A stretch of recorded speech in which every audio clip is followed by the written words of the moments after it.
world you think needs to be changed? I think the use of power could be could be used better, I suppose, in order to save energy.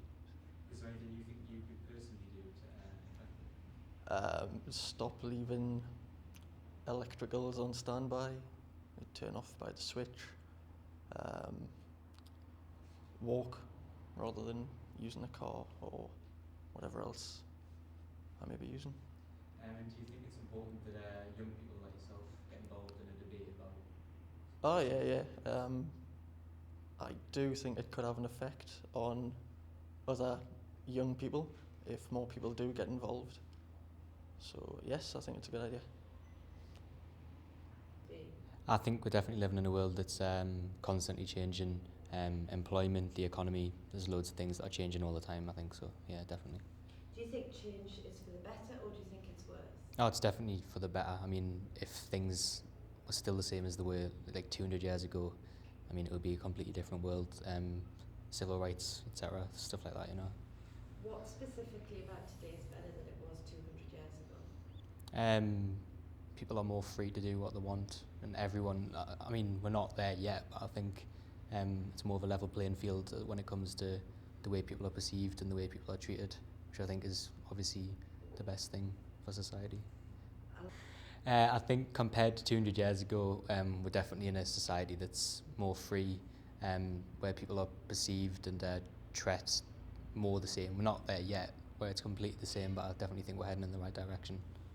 What do you think in the last 200 years has contributed to that better society? I think things like this, where people are being asked about what they think should change and people are getting actively involved with campaigns and with asking people what they think should change, is definitely an important part of affecting change, asking what people want to change. So do you think people being allowed to express their opinions is a good thing? Yeah, definitely. I think freedom of speech is definitely one of the most important parts of a society. I mean, if you're stifling people's right to say what they want, I think, I mean, people won't be happy because they won't feel like they can express themselves. Media, for one. I think there's more today than 200 years ago. There's more opportunity for people to express their views without. I mean, people didn't, like, you've got telephones, you've got the internet, and people have an opportunity to share their views with other like-minded people rather than just, you'd have to just talk to someone in the street. That was the only. But now you've got the internet, you can spread around the world and everyone can share their views. So technology is important to you? Yeah, technology is very important to me. Shall I again? So technology is important to you? Yes, technology is very important to me, yeah. Thank you very much, Sean. Can I just sorry? You've expressed an interest that technology and communication is really important to you. Do you think there should be any restrictions in place? Do you think the government should be restricting the way we receive media and information? I think to some extent you have to have some restrictions, not necessarily on actual freedom of speech, but I think when it comes to work that some people may have submitted, that people have created, it's important to have some sort of boundaries as to whether people can just take things when they're meant to be paying for them. I mean, I don't particularly agree with it because I've done it and I still do it, but I think it is important to respect the artist's rights as much as the consumer's rights when it comes to downloading music, etc. Thank you very much. My name is Akhe. And where are you from? I'm from South Africa, Port Elizabeth in the Eastern Cape. Okay.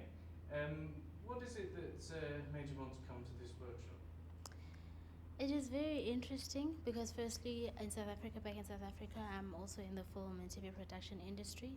So it was very interesting to see how it is done here, if it is any different from the way that we do it, and obviously to learn more about what I do. So your primary interest is in filmmaking, is it? Is that your? Yes, my primary interest is in filmmaking. Do you do work behind the camera or in front of the camera generally? I prefer behind the camera, so that's my speciality. I leave in front of the camera for other people. And are you making documentary or are you making fiction? We're making docufiction. Well, we're documenting. Well, what the project that we do is called Nabu Bomi, which is an interschool short film project throughout the Eastern Cape for grade 11 learners. So they get to write the stories, and then they get to pitch it, and then they get to film these stories with our mentor DOP, obviously. But then we get to document the whole process. So, and on the other side, I do shoot small documentaries and so on. Yeah, fantastic. Thank you very much. Well done, everybody. I was just wondering, how they're saying that fossil fuels might run out in 50 years' time. Well, why? Like, they're saying that money's like a big problem, make wind turbines and solar panels, but there's like millions of new houses that are being built like all the time. Why don't they just put solar panels on? Because if it means saving the world, then money shouldn't be an issue. Because it could be to do with like helping the world. So, like, would that be an okay question to ask? Absolutely, yeah, it's great. Would there be any way of properly implementing like a rainwater collection sort of thing? I know some people have them on the houses. I know something like that to use for showers and stuff like that. Yeah. Would there be an effective way you could do that? That's a really good question, and actually Paul is the right person to ask that one, because I mean it's the sort of thing he would be able to answer properly. So yeah, no, that's really good. I think rainwater harvesting has actually proved really effective in a lot of countries. It hasn't been widely used in this country, and why not? It's a good question. Off you go. Okay, seeing that we're currently experiencing drought back in South Africa, what can we do to sort of help the situation?